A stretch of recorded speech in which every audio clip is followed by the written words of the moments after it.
Hi, anyone and everyone. This is Kim, the Humble Hermit from Come As You Are Oracle. I'm going to do a collective Oracle and affirmations for today. Today is Sunday, February 1st, 2026. You may follow me on the tube, my blog, or not. Totally up to you.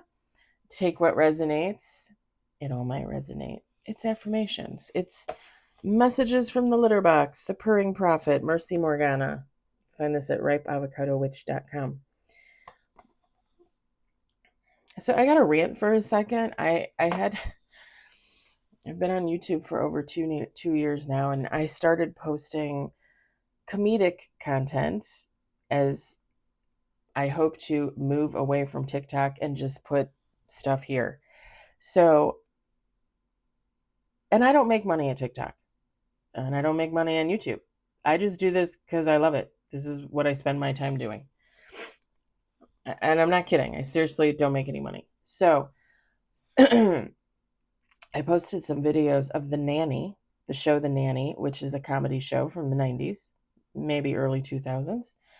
And there's one video, and all my videos all my shorts I post, not made for kids. Okay? It's a comedy. It's got sometimes it has adult content for sure.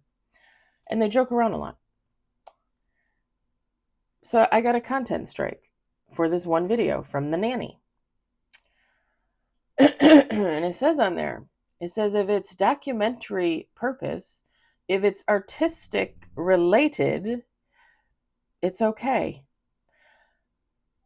I appealed it because it's just a show. And again, I put a warning on there, no kids allowed to watch it. And they're like, no, sorry, it's a violation. Do you want to take the test so you can expedite your 3 months of violation instead of I don't know what it is. So I take their quiz, which is 7 questions. And apparently my morale and values is higher than YouTube's because the things that they thought were appropriate, I did not. And yet somehow the video I posted about 2 people bickering with each other on a comedy show was inappropriate. YouTube, I hope you see this. I don't know what you're doing. I don't know what you're doing. There was no guns in that video. There was no drugs in that video. Nobody's selling anything. It was artistic comedy, artistic talent. So I'm not really sure why you removed it. But, just letting you know, you don't know what you're doing. And my morals and my values are a hell of a lot higher than yours. So maybe redo those 7 questions. Really think about what you actually are allowing onto YouTube, because the documentary with the people doing drugs, no, I don't think that's okay. I'm just saying. All right, I'm gonna pull some cards. I hope you see this, YouTube. I might even post it a second time just for kicks and say, I hope you see this, YouTube. I don't get it. The only thing that I could think of in the video was that he jokingly told her to jump out the window. And then at the very beginning, she asked him for hard liquor to put in her vegetable juice in her glass. Like, they weren't at a bar. They weren't selling anything. It was in a home. I was like, you're not allowed to ask for somebody to put booze in when you're at home. And again, all of my content explicitly I put on there, not made for kids. And what kills me is I originally thought it was a video. I'm going to throw this out there too, because they can go back and look at that one and say it's a violation. Of Will and Grace, when Karen holds up the 2 boxes of wine and she's like, does anybody want juice? And Grace is like, for the millionth time, Karen, that's not juice. I thought it was that video. That one, okay, maybe I could kind of see, she's literally holding up alcohol, liquor, right? No, the other video, no. It's all like joking context for a comedy show. And I still could not figure out what it was. Nobody showed a weapon. Nobody like did anything to anybody. There was one point where she fell off the couch, but that's because she literally slid off the couch. She wasn't pushed. She wasn't hit. Nothing. I was just like, what? Like, I make it make sense to me. and and don't get me wrong, TikTok does the same thing. They will literally get on there and be like, "Oh, you have a content violation," and you look at your picture, you look at your video, and you're like, "For what?" And you send in an appeal, and usually they approve your appeal because usually they're wrong. They have to make the algorithm has to make a snap judgment. So they just say, oh, there's something wrong with your video or your post, and you appeal it, and then they actually watch it. It takes them 2 or 3 days to approve it or disapprove it, and they usually approve it because it's usually wrong. I don't know. I don't get it. Anyway, we got one on the table. Kitties always calm me and make me feel better.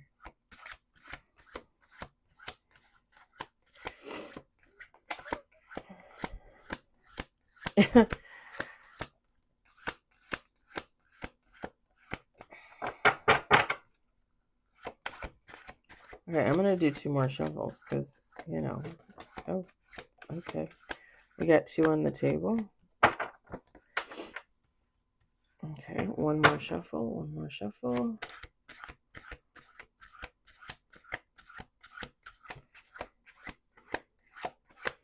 It's just upsetting because, like, if I could figure out pinpoint, and that's the thing too, like, they don't tell you exactly what it is. Even TikTok, they don't tell you exactly what it is. They just say you violated it, and then you go back and you look at it and you're like, for what? Because on TikTok, I put a lot of like educational stuff on there. So sometimes like the algorithm will pull it and be like, oh, it's not okay. But when you look at it, it's literally like documentary style, I guess you would say. So then they go back and they approve it. I'm a rebel. What can I say? I guess I like to post content that nobody can tell what it is. All right, we got 3 with bottom of the deck. We've got no touchy. I have named it Squishy, and it is mine. It is my Squishy.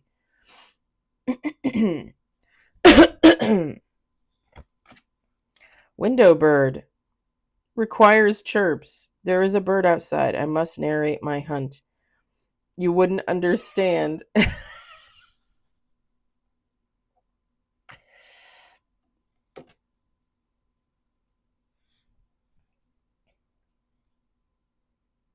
Okay, that's kind of interesting. Is that what I'm getting? I have big thoughts, staring into the distance, contemplating the universe. Deep stuff.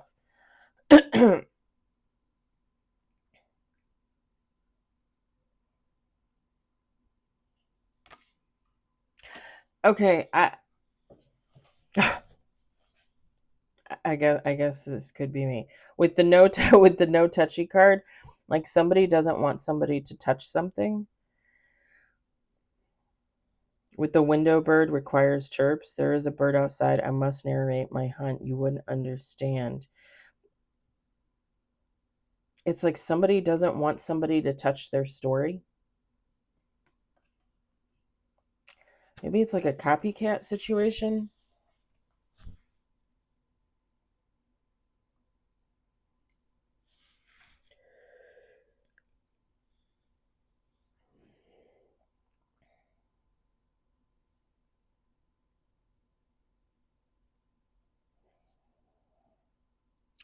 Or if it's not a copycat situation, it's like 2 people being involved in a situation and one person talking about it and the other person being like, don't talk about that. Don't talk about my personal business.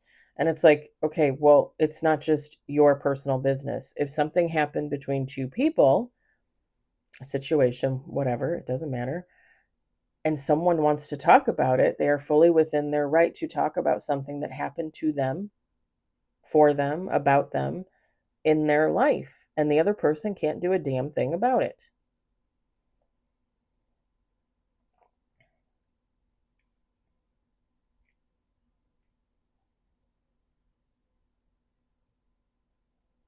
And you can get into logistics around laws, like actually naming names and things like that. And people can sue for defamation of character. However, if I was, to come on here and be like, Ted Castor assaulted me, and I just throw out a name, right? Ted Castor assaulted me. How many Ted Castors do you think there are in the United States? I guarantee you there's more than one. I'm probably going to Google that name after I'm done here, because I literally just came up with that name. But seriously, and I've talked about this before. My name, my own name. I've Googled my own name. And in the early 2000s, between Wisconsin and Illinois, and I think Ohio, there were like 9 women with the name Kimberly Brown. So if Tina was to post on her YouTube page, Kimberly Brown assaulted me in the street, who is going to sue Tina? Because there are literally 9 Kimberly Browns out there. So you're telling me the right Kimberly Brown that beat her up in the street is going to literally come forward, admit who they are, and then sue her for defamation of character?